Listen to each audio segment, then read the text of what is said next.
Ben ritrovati al meteo di Antenna 3. Residua instabilità sulle nostre regioni, qualche pioggia in giornata ma con tendenza al miglioramento. Nel dettaglio sul Veneto diffusa instabilità con piogge un po' su tutti i settori della nostra regione, anche forti nel corso della mattinata. Fenomeni comunque in cessazione entro sera-notte. Diamo ora uno sguardo all'andamento delle temperature. Le massime saranno comprese tra 5 e 9 gradi, valori minimi tra 1 e 5 gradi circa. Che tempo farà invece sul Friuli Venezia Giulia?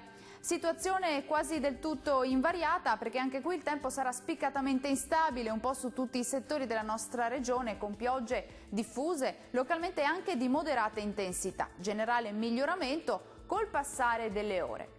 Vediamo le temperature. Le massime saranno comprese tra 8 e 10 gradi, valori minimi tra 3 e 5 gradi circa. Concludiamo infine con uno sguardo alla situazione meteorologica del Trentino Alto Adige. Molte nubi anche sulla nostra regione, il cielo risulterà essere coperto un po' ovunque, ma non sono attese precipitazioni degne di nota e la neve cadrà a copiosa sui confini alpini anche a bassa quota.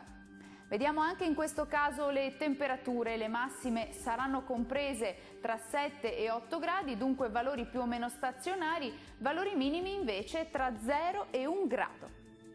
Il mare sarà mosso sulle coste e molto mosso al largo. I venti invece saranno moderati da nord. Dal meteo per ora è tutto, arrivederci.